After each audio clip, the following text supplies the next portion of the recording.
자, 오늘은 다섯 번째 시간으로 본디오 빌라도에게 고난을 받으사 십자가에 못 박혀 죽으시고 장사한지라는 그 부분을 함께 나누려고 합니다.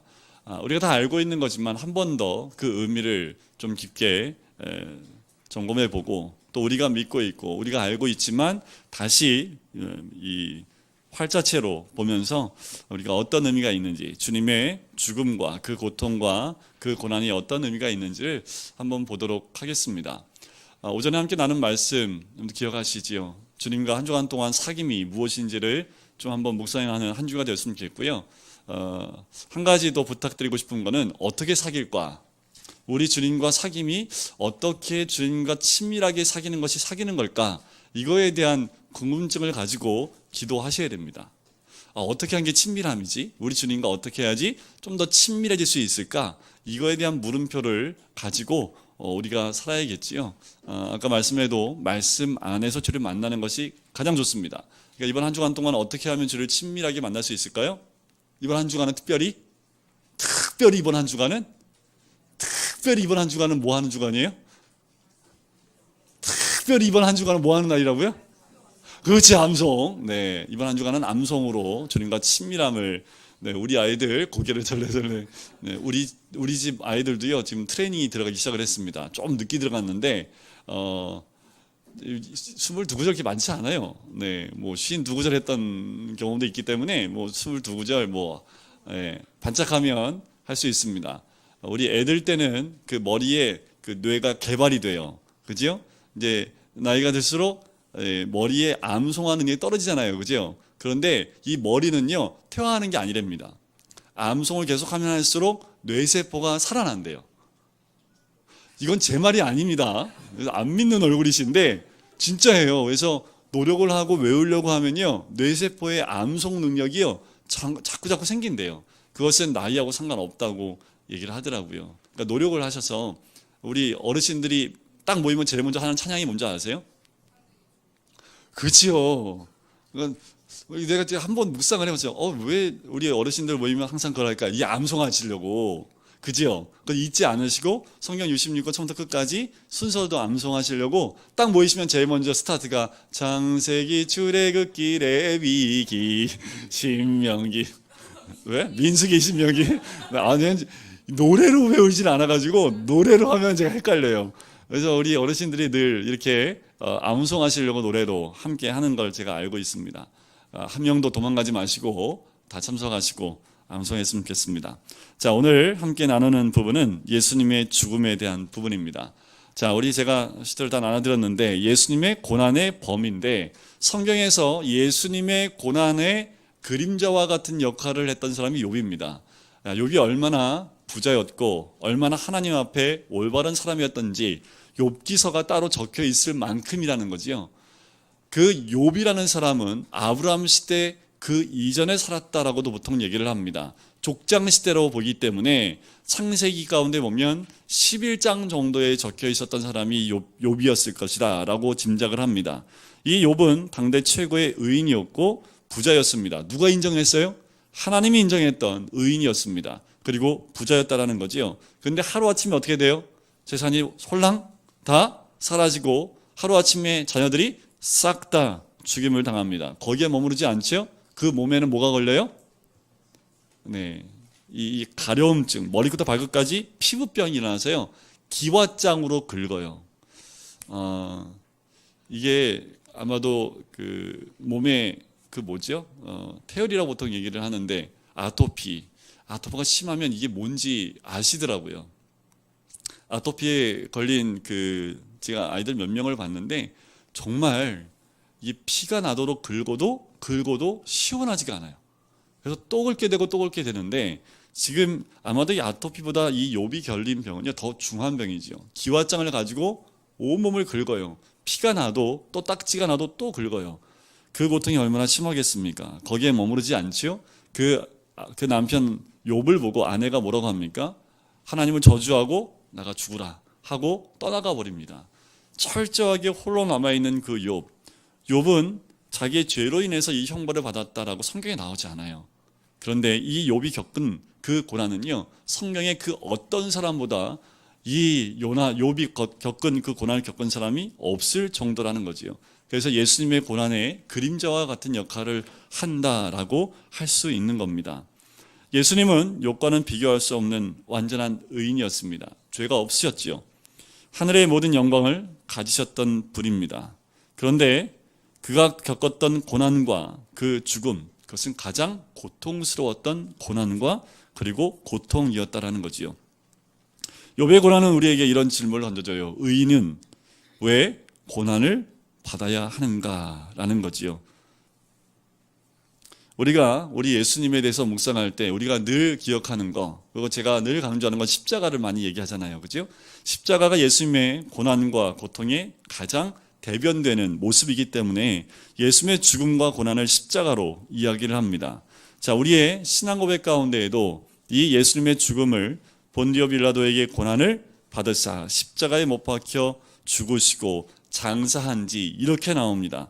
자, 우리가 예수님의 고난을 얘기할 때는 언제만을 얘기합니까? 한 주간만 생각하는 경우가 많습니다. 예수님이 예루살렘 입성하시고 십자가에 못 박혀 죽는 그 순간까지 그 한 주간을 예수님의 고난으로 생각하는 경향이 있다는 거지요. 하지만 실상은 예수님이 이 땅에 오심부터가 고난입니다. 그리고 이 땅에서 십자가에 죽으실 때까지 그 전 인생이 다 고난의 생애였다라고 볼 수 있는 거지요. 예수님의 고난을 세 부류로 나눌 수 있다면 육체적인 고통, 정신적인 고통, 영적인 고통, 이 세 가지로 나눠서 설명할 수 있다라는 겁니다. 자, 우리가 받는 고통 가운데 최고의 고통이 뭘까라는 거지요. 우리 인간이 받을 수 있는 고통 가운데 가장 큰 고통은 육적인 고통보다 더 어려운 고통이요, 정신적인 것이 아닐까라는 생각이 듭니다. 그런데 우리 주님이 겪으셨던 고통 가운데 더 큰 고통이 뭐예요? 영적인 고통입니다. 이것은 우리 주님 외에는 견딜 수 없는 고통이죠. 육적인 고통이 어떤 것이 있습니까? 태어날 때 어디에 누우셨어요? 여기도 말구유라고 나왔지만 어머니는 말구유는 아닙니다. 다시 말씀을 드리지만 그때 당시 일반인들은 말을 소유할 수 없었어요. 그 말을 소유할 수 있었던 그때 당시에 법적으로 허용된 건 로마 사람들 외에, 로마 병정 외에는 말을 소유할 수 없었습니다. 그래서 학자들에 의하면 이 말구유가 아니라 양구유였을 것이다 라고 보통 얘기를 합니다. 자, 태어나실 때부터 어디에요? 구유에 누우셨습니다. 그리고 목수의 아들로 태어났잖아요. 30년 동안 뭐 했을까요? 간판 걸어놓은 거죠. 목수의 간판을 걸어놓고 30년 동안 그 부모를 섬기면서 어때요? 30년 동안 어려운 삶을 삽니다. 왜냐하면 그 부모였던 그 야곱과 마리아는요, 굉장히 극빈자입니다. 어떻게 알 수 있습니까? 누가복음 2장에 보면 예수를 낳고 난 다음에 예루살렘에 올라와서 예물을 드리는데 뭘 드릴까요? 비둘기 2마리를 드립니다. 당시의 제물로 비둘기 2마리라는 의미는 가장 못 사는 사람이 드리는 제물이 비둘기 2마리입니다. 그러니까 이 가정이 정말 살기 어려웠던 가정이라는 거지요. 그 가운데 이 예수님은 30년 동안 노동을 하면서 부모를 섬겼다라는 거지요. 그리고 3년의 공생의 기간 가운데 머리도 꽃도 없었던 분이 우리 주님이라고 우리는 알고 있습니다. 그리고 십자가를 통해서 인간이 겪을 수 있는 최고의 육체적인 고통까지 다 겪으신 분이 우리 주님이라는 거지요. 자, 정신적인 고통 한번 보실까요? 일단 가족한테 인정 못 받았어요. 그죠? 가족이 우리 예수님 공생의 기간 가운데 어떻게 합니까? 예수님 잡으러 왔습니다. 그래서 예수님한테 어머니가 찾습니다. 그때 우리 주님 뭐라고 그래요? 누가 내 어머니요? 형제요 자매냐? 하나님의 뜻대로 행하는 자라야? 아버지의 뜻대로 행하는 자라야? 내 어머니요? 형제요? 네, 자매라 라고까지 이야기를 하십니다. 그리고 수많은 비방과 모욕과 욕설을 받지요. 마지막에는 그 제자들은 끝까지 남았잖아요. 그죠? 안 남았습니다. 성경에 보면 요한복음 보면 사도 요한은 남은 것 같아요. 그죠? 주변에서 예수님 십자가에서 보라니 어머니라라고 한 거 보면 사도 요한은 괜찮은 것 같아요. 그죠? 오늘 말씀을 또 제가 준비하다 보니까 부비부비 많이 했던 애들은요 끝까지 남는 것 같아요. 저도 보면 삼형제 가운데 둘째 형이 우리 부모님한테 제일 잘해요. 근데 워낙 우리 홍 집사님 남자애 3명 키워서 이제 좀 더 커보면 또 집사님 제가 마음이 짠해요. 왜냐면 우리 어머니 같을 것 같아서. 우리 동주동아 동훈이 키우면서 애들이 다 남성이지 여성스러운 애가 어디 있겠어요, 그죠? 그럼 왈가닥이란 말이에요. 그 애들 막 컨트롤하려면 엄마의 목소리 톤이 한 3단계까지는 올라갈 수밖에 없습니다. 소리를 질러야 되니까 3단계, 둘 나면 2단계인데 첫째 하나만 나면 1단계로 끝나는데 여성스럽게 예영 이렇게 되는데 3단계 올라가면 왁 하고 나올 수밖에 없는 거죠. 그 가운데 그래도 우리 둘째 형이 그 딸같이 좀 잘하셨어요. 지금도 저보다는 둘째 형이 뭐 부모님 뭐 필요하면 늘 물신양면으로 하는 역할을 하는 형이 둘째 형이 있는데 그 마찬가지라는 거예요. 사도 요한이 좀 그러지 않았을까? 늘 주님 곁에서 지나가면 예수님 손 붙잡고 개인들 이렇게 손도 만져보고 했다는 게 사도 요한인데 십자가에서도요 다 도망갔지만 사도 요한은 아마 그 순간에도 예수님의 못 박힌 발을 만지고 있지 않았을까라는 생각이 들 정도입니다. 하지만 제자들이 다 떠났지요. 예수님이 이미 알고 있었어요. 목자를 치리니 양이 다 흩어질 것이라는 스가랴 말씀을 통해서 이미 주님은 예언을 하셨습니다. 다 도망갔지요. 결국 예수님이 십자가에 홀로 남아 있었던 정신적인 고통이지요. 외로움과 고독의 고통을 그 모든 것을 다 한 몸에 받았던 분이 우리 예수님입니다. 세 번째 고통이 가장 큰 고통인데요. 최고인 영적인 고통입니다. 이것은 이거 하나예요. 예수님께 버림받은 고통입니다. 나의 하나님 어찌하여 나를 버리셨나이까. 부모에게 버림받는 것도 굉장히 큰 고통이지만 더 큰 고통이 있다면 하나님께 버림받았다는 그 생각 또한 그 버림 그보다 더 큰 고통이 어디에 있겠습니까? 십자가에 달리시 전날 밤에 겟세마네 동산에서 주님이 두려움에 떠심으로 하나님의 진노의 잔을 놓고 기도를 하잖아요. 이 잔을 내게서 그런데 내 뜻대로 마옵시고 아버지의 뜻대로 되기를 원합니다 라고 얘기를 합니다. 하지만 그 마지막 순간 낮 12시부터 3시까지 3시간 동안 땅에 어두움이 캄캄한 어둠이 임하면서 주님과 하나님이 예수님을 외면하는 그 영적인 고통 가운데 있었다라는 거지요. 그러면 두 번째 페이지에 예수님이 고난을 받으신 이유가 뭘까요? 왜 고난을 받으셨을까요? 누구 때문에? 그렇죠. 나 때문에. 모든 건 다 나 때문이에요. 그죠? 자, 우리의 고난을 대신 받으셔야 되기 때문에 예수님이 고난을 받으신 거고요. 또한 고난받는 우리를 이해하시고 돕기 위해서 이 고난을 받으셨다라는 거지요. 이 땅에는 어떤 사람도 받을 수 없을 만한 그 심한 고난을 받으신 예수님께서 우리가 이 땅에서 겪는 모든 고난을 이해하시고 또한 도우실 수 있다라는 겁니다. 세 번째는 왜 사도신경에 본디오 빌라도가 이름이 자꾸 거론이 될까라는 거예요. 자, 마태복음 27장에 보면 본디오 빌라도가 어떻게 합니까? 재판을 하고 난 다음에 손을 씻습니다. 나는 이 재판과 아무런 연관성이 없다라고 손을 딱 씻어버려요. 씻는다고 뭐 어디 가요? 그죠? 그 이름이 언제까지 갈까요? 예수님 오실 때까지 우리 입에서 맨날 매일 거론되는 이 본디오 빌라도의 그 이름이 언급되는 이유가 무엇일까라는 거예요. 왜 언급될까요? 역사성이라는 겁니다. 본디오 빌라도는 AD 26년부터 36년까지 유대 지방을 다스렸던 사람으로 역사에 확 찍혀 있습니다. 이거는 부인할 수 없어요. 왜요? 역사에 흔적이 남아있기 때문에. 그런데 그 사람이 누굴 죽였다고요? 우리 예수님을 십자가에 못 박았다고요. 그러니까 예수님의 십자가에 못 박혀 죽은 것이 사실이에요? 아니에요. 사실이라는 거지요. 예수님이 십자가에 못 박혀 죽으셨다는 사실. 그렇다면 기독교가 사실이라는 거지요. 그렇기 때문에 우리 구원도 사실이라는 겁니다. 그래서 이 사도신경에 본디오 빌라도라는 이름을 확 박아놓은 것은 역사적인 진실성에 대한 부분을 알려주기 위해서 본디오 빌라도라는 그 이름을 언급했다라는 거지요. 자, 네 번째는 예수님의 죽음의 독특성입니다. 자, 인류 역사상 전무후무한 독특한 죽음일까요? 라고 질문을 하면서 이 4번에 이 주제로 들어가는데 본래 죽음은 무슨 값으로 치르는 거예요? 죄값입니다. 죽는 건 다 자기 죄로 인해서 죽는 것이지요.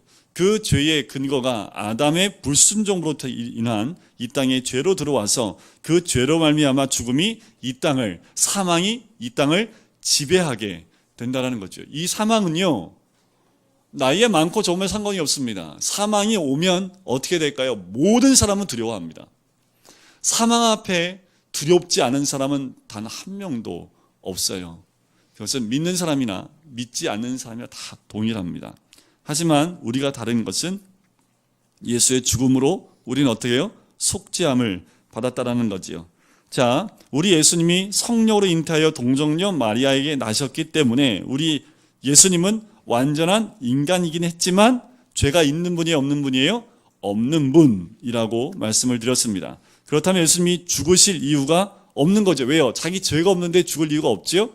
그런데 예수님의 죽음은 우리를 위하여, 우리를 대신하여 죽은 것과 같다. 그렇게 우리 죄를 위하여 죽으셨다라는 거지요.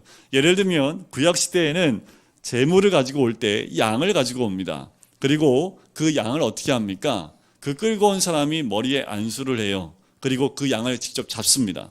그리고 그 양을 피를 흘리게 하고 또한 각을 떠서 번제단에 올려요. 그래서 번제단에서 어떻게 해요? 불에 태워 싹 다 사르게 됩니다. 그래서 그의 죄를 용서받게 하는 번제의 제사를 드리게 되지요. 그 양이 어떤 양이에요? 제사 통해서 자기의 죄를 전가하는 양이라는 거지요. 그래서 세례 요한이 예수님이 나올 때 뭐라고 얘기합니까? 보라, 하나님의 어린 양이로다 라는 거지요. 그래서 예수님의 그 죽음은 우리의 모든 죄, 인류의 모든 죄, 모든 사람의 죄, 나의 죄를 통한 나의 죄로부터 시작해서 모든 사람의 죄를 다 함께 가지고 가시는 그 독특한 의미가 있다는 거지요. 근데 이런 질문 해보신 적 있을 거예요. 왜 근데 십자가에서 죽으셔야 되나? 꼭 스데반처럼 돌에 맞아 죽으면 안 되나? 왜 꼭 십자가야만 되나? 라는 거죠. 이런 우리 성도님들은 뭐 워낙 그냥 그대로 믿는 분들이어서 이런 물음표는 안 가셨겠지만 여기서는 특별히 왜 십자가일까라는 거지요. 자, 여러 가지 죽음의 방법이 있지만 예수님의 죽으심이 우리를 위한 대속적인 죽음이라는 면에서는 변함이 없는데 왜 십자가에 달려 죽으셔야 되는지 그것은 이미 하나님이 준비해 놓으신 계획이라는 거지요. 왜 그런데 하나님은 예수님의 십자가에 죽는 계획을 세우셨을까? 십자가의 죽으심으로 예수님의 대속적 죽음의 의미가 가장 분명하게 드러나도록 하기 위한 것이라는 거지요. 십자가 체험은요, 당시에 로마 사람들 가운데 배신, 배반, 그리고 이것은 일반 로마 사람들이 아닌 그 속국에 있는 사람들 가운데 로마에서 그 반란을 일으키는 사람들에게 주어지는 형벌이 이 십자가 형벌입니다. 십자가 형벌은 또 말씀을 안 드릴게요. 제가 전에도 말씀을 드렸으니까. 자, 십자가에 달려서 그 극한 고통과 고난과 조롱을 다 받으며 죽는 그 형벌이 십자가의 죽음입니다. 사실 성경에서 말하는 죄의 가장 본질적인 의미는 하나님께 대한 반역이죠. 자, 로마에 반역을 했을 때 처형법이 십자가의 처형법인데, 자, 그것을 계획하신 이유는 우리 모든 죄가 하나님께 대한 반역이기 때문에 반역죄에 대한 처벌은 가장 무섭고 끔찍한 십자가를 통해서 처형했다라는 거지요. 그것이 일맥상통하게 갑니다. 예수님이 십자가에 못 박혀 돌아가신 것은 이보다 더 중요한 의미가 있는데, 십자가에 달려 죽는다는 건 무엇을 의미하냐면 십자가는 나무라는 거지요. 나무에 달린 자마다 하나님께 저주를 받았다라는 그 말씀이 신명기 21장 23절에 나와 있습니다. 바로 그 말씀의 근거에서요, 하나님의 저주를 받은 죽은 죽음을 의미하는 것이 십자가의 죽음이라는 거지요. 갈라디아서 말씀에 보면 그래서 유대인들이 예수님이 메시아가 아니다라고 근거의 말씀을 제시하는 것이 신명기 21장 23절 말씀입니다. 이가 메시아면 어떻게 하나님께 저주받는 십자가 나무에 매달려 죽을 수 있느냐? 예수님은 메시아일 수 없다, 그리스도일 수 없다라고 유대인들은 이 말씀 가지고 반박을 합니다. 그때 사도 바울이 뭐라고 반박을 하냐면 똑같은 말씀을 가지고 이렇게 설명을 합니다. 원래 우리는 다 죄인이기 때문에 누가 이렇게 죽어야 되느냐? 우리가 죽어야 될 거 아니냐? 우리 죄 때문에 우리는 하나님께 저주받고 다 나무에 달려 죽어야 될 존재들인데 우리 모든 죄를 주님이 다 대신하여 십자가에 못 박히심을 통하여 하나님의 저주를 온몸에 다 받고 가신 거 아니냐? 이분이 그리스도가 아니냐? 이분이 메시아일 수밖에 있지 않냐라고 설명을 하는 거지요. 거꾸로 설명합니다. 유대인들은 예수님이 메시아가 아님을 근거로 제시했던 이 말씀이요, 거꾸로 예수님이 메시아임을 증명할 수 있는 그 말씀으로 선포가 되는 거죠. 그게 갈라디아서 3장 13절 말씀입니다. 그리스도께서 우리를 위하여 저주를 받은 바 되사 율법의 저주에서 우리를 속량하셨으니 기록된 바 나무에 달린 자마다 저주 아래 있는 자가 자라 하였음이라. 사도 바울은 구약의 정통한 사람이었기 때문에 이 구약의 말씀을 가지고 예수님이 십자가에 죽으신 예수님이 왜 메시아인지를 설명하고 있다는 거죠. 그래서 사도 바울이 갈라디아서 6장에 보면 나는 뭐밖에 자랑할 것이 없다고 얘기해요. 십자가 외에는 자랑할 것이 없다라고 이야기를 하는 거지요. 그때 당시에는 십자가가 너무 지금처럼, 지금 십자가 하면 뭐 괜찮잖아요, 그죠? 이게 액세서리로도 하고 다니고 막. 근데 그때 당시에 십자가는요 혐오스러운 겁니다. 가장 혐오스러운 게 십자가 처형이기 때문에 로마 사람들한테는 십자가라는 말 자체의 단어가 없었어요. 왜냐하면 로마 사람들한테는 그 처형법이 없기 때문에 그거를 지칭하는 로마 말이 없을 정도로 그 십자가에 대한 그 말 자체에 굉장히 혐오감이 있습니다. 다 꺼려해요. 그래서 고린도전서 1장에 보면 그 십자가는 다 꺼림의 대상이 된다라고 사도 바울이 얘기를 합니다. 그런데 거꾸로 사도 바울은 그걸 어떻게 한다고요? 자랑한다니까요. 그러니까 사도 바울은요 거꾸로 얘기를 합니다. 모든 사람이 혐오하는 걸 가지고 뭐 하는 거예요? 자랑하는 거지요. 우리 그리스도인들은 세상에 그런 존재가 되어야 되는 거지요. 모두가 싫어하는데 우리는 되려 자랑하는 거지요. 세상 사람들은 죽기를 원치 않아요. 근데 우리는 죽어야 사는 사람들. 이게 말이 안 맞잖아요, 그죠? 이게 기독교입니다. 사도 바울은 그렇게 주님의 십자가를 자랑했고 십자가가 진리이고 십자가가 복음이라는 것을 이야기하는 거지요. 예수의 죽음은 우리를 대신해서 죽으신 죽음이기 때문에 예수님이 죽으신 그 십자가를 자랑할 수밖에 없다라고 이야기를 하고 있습니다. 4페이지에 보면 예수님의 십자가 죽음의 의미를 알고 믿는 사람은 오직 그리스도의 십자가만을 자랑하게 되는 것입니다 라는 거지요. 자, 예수님을 믿어요. 예수를 믿는다는 것은 무엇과 같다고 제가 말씀을 드렸나요? 자, 예수를 믿으면 그 다음부터는 어떠한 삶이 준비되어져 있고 가야 되냐 하면 주님과 사귀는 삶을 가지고 나가는 것이 준비되어져 있는 겁니다. 나 예수 믿었어. 이런 경우가 있습니다. 우리 아들이 막 책을 읽다가 기독교인인데 진화론을 믿는데요. 자기가 기독교인이라고 얘기를 했는데 책에 보니까 자기도 교회 이렇게 예수를 믿는다고 하는데 자기는 창조냐 아니라 진화론을 믿는데요. 기독교인 맞아요, 아니에요? 말이 안 되죠. 창세기 1장 1절을 거부하면서 어떻게 예수를 믿어요? 말이 안 되는 거지요. 교회 다닌다고 예수 믿는 거 아니라는 생각이 들더라고요. 진정한 믿음, 그 믿음은 말씀 안에서 예수님을 만나야지 그게 예수를 믿는 거죠. 우리가 예수를 믿는다는 것은 말씀과 함께 동행하며 말씀이 살아가는 대로 그렇게 따라가는 삶, 그 삶이 예수를 믿는 자의 삶이라는 거죠. 그래서 시대가 점점 말씀은 많은데 말씀을 따라가지 않는, 그래서 제가 전에 존경했던 한 목사님이요 그런 말씀을 하세요. 뭐냐면 그 목사님이 부목사님으로 계실 때 한 15년 동안 부목사님을 한 교회에 섬겼는데 그 교회에서요 성서대학원이 있습니다, 교회 안에. 그리고 영성 무슨 뭐가 있는데 그거 하면은 이제 사과목 쓰고요 표창장까지 주고 막 그랬어요, 그 교회에서. 그걸 다 하려면요 10년이 걸립니다. 그런데 나중에 이 목사님 하시는 말씀이 뭐냐면, 야 정규야, 근데 보니까 교회에서 가장 문제를 많이 일으킨 사람 봤더니 그걸 다 통과한 사람들이더라. 그 말을 하는 거예요. 그래서 목사님은 이 성서대학원을 그래서 안 만든대요, 교회에. 하나님의 은혜로 믿음으로 가지 않고 성경을 많이 가르쳤더니 그분들이 따지기 시작을 하는데 아는 게 많으니까 따지는 것도 말씀 가지고 따지신대요. 근데 정말 교회를 잘 섬기시는 분들을 보면 잘 모르는데도 하나님의 은혜 가운데 있는 분들이 잘 섬기신다라는 얘기를 하시더라고요. 그래서 제가 성경 공부를 안 시킨다는 얘기가 아닙니다. 저는 그래서 더 다짐을 했어요. 제대로 성경 공부를 한번 시켜봐야겠다라는 생각이 들었고요. 성경이 제대로 들어오면요, 아우, 예, 머리가 커지는 게 아닙니다. 머리가 커지면 어떻게 될까요? 둘 중에 하나예요. 목에 디스크가 생겨서 여기다 대를 하나 딱 가든지, 아니면 늘 고개 숙이고 다니든지. 말씀에 많이 들어오면요, 고개 숙이고 다니는 게 정상입니다. 그런데 많이 한다고 고개를 바짝 드는 건요, 많이 모르는 거예요.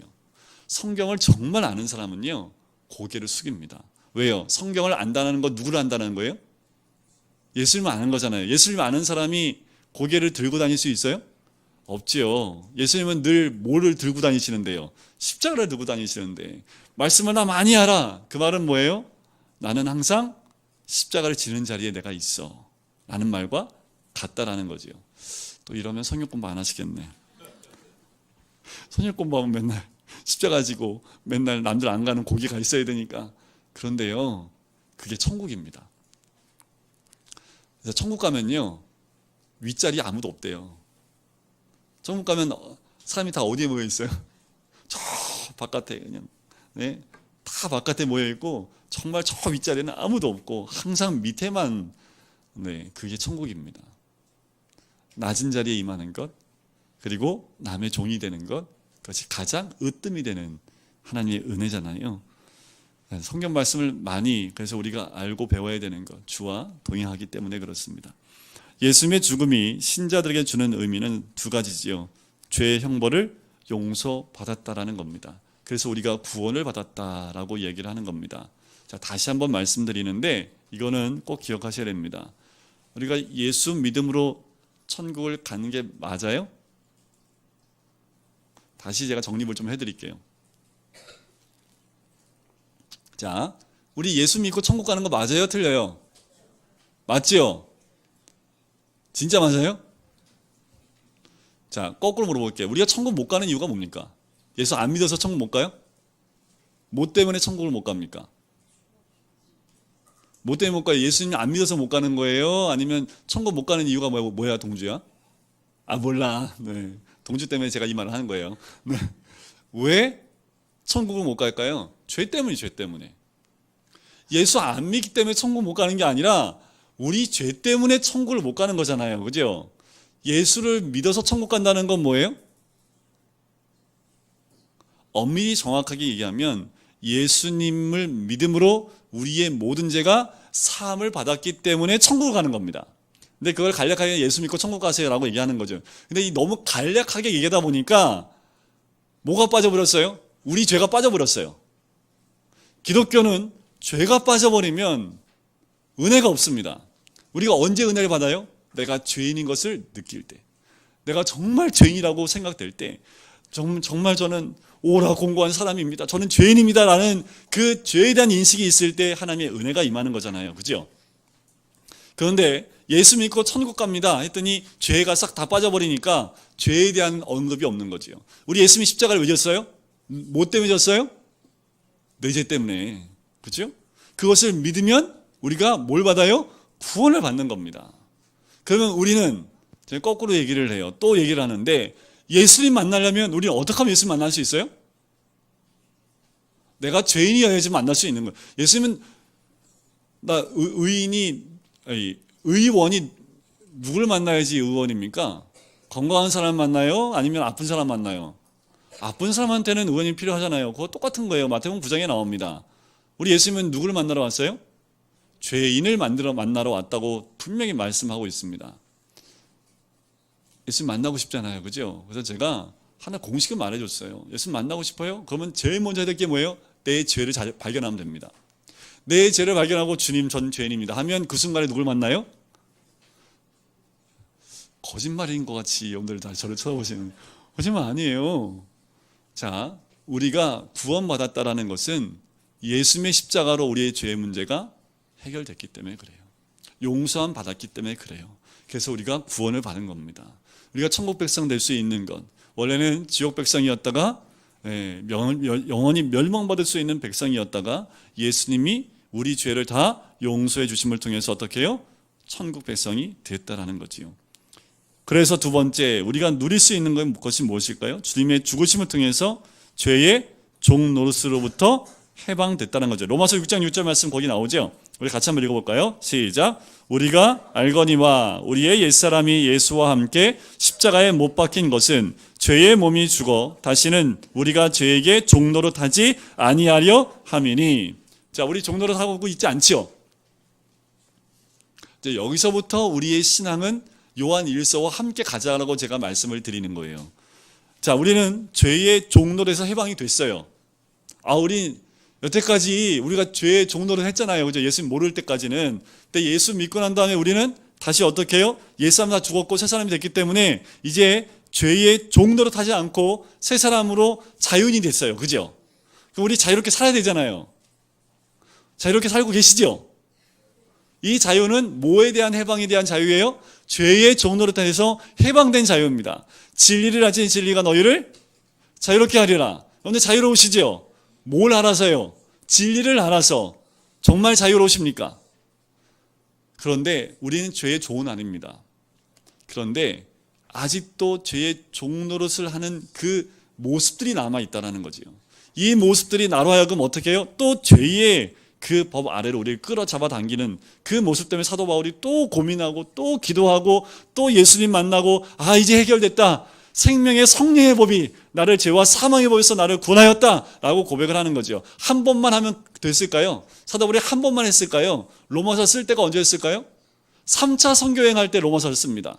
그러면 1차, 2차 할 때까지는 용서 못 받았다가 3차 때 로마서를 쓰다가 생명의 성령의 법이 나를 해방했구나. 그때 알았을까요? 아니요. 그렇지 않다라는 겁니다. 사도 바울은 매 순간순간마다 그 죄를 주 앞에 토해내고 또 생명의 성령의 법으로 또 다시 회복하고 이것이 반복되면서 하나님의 은혜 가운데 살아가게 됐다는 거지요. 우리는 이미 해방된 사람들인 것을 믿으시기 바랍니다. 우리는 죄에서 모두 다 해방된 줄 믿습니다. 죄의 종노릇에서 해방된 줄 믿습니다. 이번 한 주간 동안만큼은 죄의 종노릇 하지 마십시오. 죄의 종노릇 하는 아주 쉬운 방법 알려드릴까요? 그냥 내 하고 싶은 대로 하세요. 그냥 내가 생각나는 대로 말하시고요. 내가 하고 싶은 대로 막 하고 사세요. 그러면 그건 100% 자유한 것 같지만 죄의 종노릇하는 삶입니다. 되려 말씀을 따라가는 게 쉬워요? 죄를 짓는 게 쉬워요? 어떤 게 쉬울까요? 두말 단순히 저를 봐도 죄 짓는 게 훨씬 쉽지요. 그죠? 그냥 내가 하고 싶은 대로 사는 게 얼마나 쉬워요. 그죠? 그러다 보니까 우리 안에 남아있는 이 죄된 모습 때문에 말씀을 따라가고 말씀을 읽고 말씀에 순종하고 적용하는 게 정말 목숨 걸 만큼 쉽지 않다라는 겁니다. 그래서 우리 태지사님도 기도를 해주셨지만 말씀에 목숨 거는 거예요. 말씀에 목숨을 한번 걸어봐야지 따라갈 수 있거든요. 말씀에 목숨 안 따라갈 수가 없어요. 예수님 함께 동행할 수가 없어요. 그만큼 우리는 말씀에 집중하는 삶을 살면 언제쯤이면 정말 죄와 상관없이 예수님하고 같이 있는 게 너무 좋아. 24시간 그렇게 될까요? 한번 해볼까요, 우리? 그래서 한 목사님은요, 24시간 주와 동행하는 삶을 삽시다 라는 모토를 가지고 목회하시는 분이 저 성남에 있어요. 굉장히 큰 교회입니다. 선한목자교회 유기성 목사님. 그 목사님의 모토가 뭐냐면 24시간 주와 동행하는 삶을 삽시다. 이 모토를 가지고 지금도 평생을 목회하고 계시는 목사님이세요. 참 멋있지요. 저도 존경하고 따라가고 싶은데요. 이야, 그분 쫓아가기가 뱁새가 쫓아가다 다리 찢어질 것 같아요. 어떻게 그렇게 살 수 있을까? 그런데 우리가 살아가야 될 삶이 그 삶이더라고요. 그 삶을 따라 나갈 때 예수님의 죽음이 우리한테 의미가 있으려면, 저는 이 사도신경 가운데 이 말씀이 우리한테 의미가 있으려면 우리가 주님이 걸어가신 그 길을 함께 따라 나가야지 진정한 의미가 있다라는 거지요. 고난 주간에만 거의 일주일만 그러지 마시고 365일 주님과 함께 걸으시고 주님을 묵상하시고 내가 아닌 주님이 드러날 수 있도록 주와 함께 동행하시는 이번 한 주간 되시기를 주님의 이름으로 간절히 축원드립니다.